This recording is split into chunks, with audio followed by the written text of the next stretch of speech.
अस्सलाम वालेकुम MCM 301 lecture number 9। आज की इस वीडियो में हम कोशिश करेंगे दो लेक्चर कवर है 9 और 10। ये एक ही टॉपिक के ऊपर है, बैरियर्स टू कम्युनिकेशन, यानी कम्युनिकेशन के अंदर रुकावटें। सबसे पहले लेक्चर शुरू करने से पहले हमारे एप्लीकेशन को लाजमी डाउनलोड करें। आ चुकी है लाइव प्ले स्टोर के अंदर, एंड्रॉयड मोबाइल पर, iOS पर जल्दी आ जाएगी। सबसे पहले आपने मोबाइल ओपन करना है, प्ले स्टोर के अंदर जाना है, अपने VU एक्सपर्ट सोल्यूशन लिखना है और वहाँ से डाउनलोड कर लेनी एप्लीकेशन। उसके अंदर तमाम की तमाम चीज़ें मौजूद हैं, पास पेपर है, असाइनमेंट्स है, GDB, तमाम की तमाम चीज़ें मौजूद हैं। नोटिफिकेशन अलाउ कर लेना है, जैसे ही कोई लेटेस्ट जो है ना वो चीज़ आएगी आपको वहाँ पर मिलती जाएगी, वहाँ से आप डाउनलोड करते जाएंगे। आपने काम क्या करना है, क्वेश्चन फाइल हमें व्हाट्सअप कर लेनी है, असाइनमेंट की, GDB की, जिसकी भी आपको मिलते जाएंगे और पास पेपर भी मिलेंगे।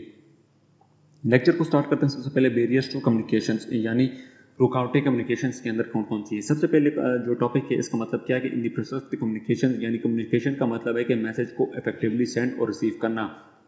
लेकिन अक्सर ऐसे बैरियर्स आ जाते हैं, तो ये जो है ना या तो सेंडर यानी बोलने वाले की तरफ से होते हैं या फिर रिसीवर यानी सुनने वाले की तरफ से होते हैं।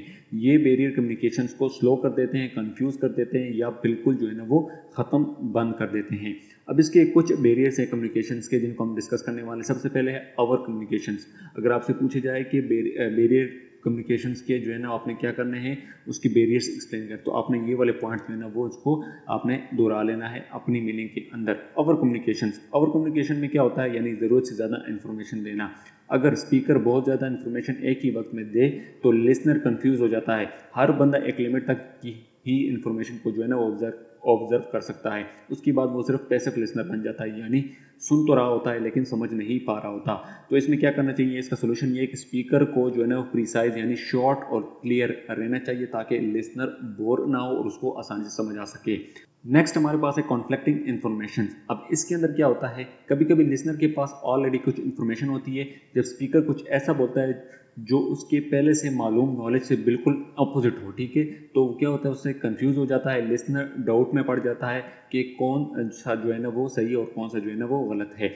मिसाल के तौर पर डॉक्टर ए बोलता है मरीज को क्या कि ये दवा खाली पेट खानी है, और डॉक्टर बी बोलेगा ये दवा जो है ना वो खाने के बाद खानी है, तो पेशेंट कंफ्यूज हो जाएगा और शायद किसी की बात को जो है ना वो इग्नोर कर देगा।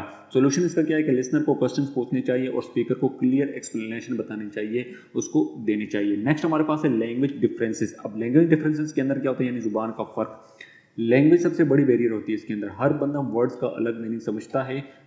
मिसाल के तौर पर सिंपल मिसअंडरस्टैंडिंग, यानी स्पीकर जो है ना कुछ और कह रहा है, लिसनर जो है ना वो कुछ और समझता है उसको। सिनोनिम का मसला, यानी जैसे फीस, सैलरी, वेजेस, स्टिपेंड का मतलब ये तमाम इसका पेमेंट है, लेकिन हर एक का अपना स्पेसिफिक कॉन्टेक्स्ट इसके अंदर होता है। अब इसी के अंदर एब्स्ट्रैक्ट वर्ड्स हैं। अब एब्स्ट्रैक्ट वर्ड्स का मतलब क्या होता है कि पेंसिल या बुक का मीनिंग सबको समझ में आ जाता है, लेकिन डेमोक्रेसी, ऑनेस्टी, हैप्पीनेस जैसे एब्स्ट्रैक्ट वर्ड हर बंदा अपने हिसाब से जो है ना वो इंटरप्ट करता है। इमोशनल वर्ड्स यानी लिबरल, रेडिकल्स, मोलेटरी, अलग अलग लोगों के लिए अलग अलग मीनिंग्स जो है ना वो ये वर्ड्स जो है ना वो इमोशनल वर्ड्स जो होते हैं ना वो रखते हैं।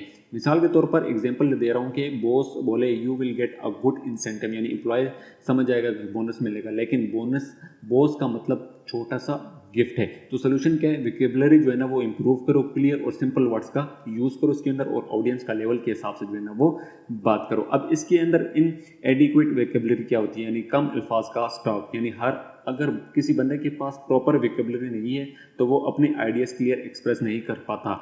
वोकेबलरी स्ट्रॉन्ग करो ताकि आइडियाज फोर्सफुली और क्लियरली एक्सप्रेस जो है ना वो कर सको। उसके नीचे एरर इन लैंग्वेजेस, यानी गलतियां ज़बान के अंदर कौन कौन सी, स्पेलिंग हो सकती है, ग्रामर, उसके बाद डिटेक्शन है, प्रोनाउंसिएशन की गलतियां कम्युनिकेशन का फ्लो तोड़ देती है। ये तमाम की तमाम गलती जो है ना ये कम्युनिकेशन का फ्लो तोड़ देती है। कौन सी, स्पेलिंग, ग्रामर, डिटेक्शंस और प्रोनाउंसिएशन, ठीक है। लिसनर का फोकस गलती पर चला जाता है इंस्टेड ऑफ मैसेज, यानी लिसनर जो होता है उसका डायरेक्ट जो है ना वो माइंड गलतियों पर चला जाता है।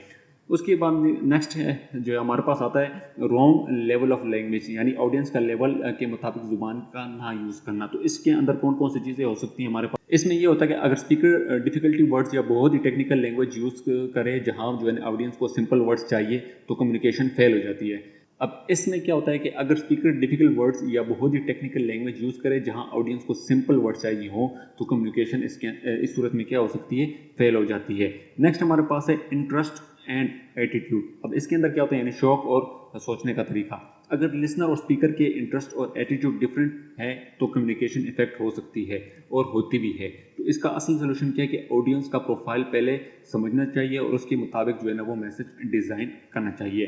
टेंडेंसीज टू एवेल्युएट, अब इसके अंदर क्या होता है कि अक्सर लिसनर सुनते हुए जज करना शुरू कर देते हैं या प्रोज या कॉन्स जो है ना वो एवेल्युएट करने लग जाते हैं। इसमें क्या होता है, रिजल्ट क्या होता है, ये होता है कि उनकी जो कंसंट्रेशन है वो मैसेज पर नहीं रहती है। मिसाल के तौर पर स्टूडेंट लेक्चर सुनते वक्त सोच रहा है कि सर बोरिंग है, ये पॉइंट मुझे पसंद नहीं आया, तो वो असल मैसेज मिस कर देता है। मतलब इसका सोल्यूशन क्या है कि पहला पूरा मैसेज सुनो, उसके बाद कंसंट्रेट करो और फिर उसके बाद एवेल्युएट बाद में उसकी करो। तो ये आपका लेक्चर नंबर 9 जो है ना वो एंड हो चुका है। नेक्स्ट हम लेक्चर नंबर 10 को स्टडी करने वाले हैं।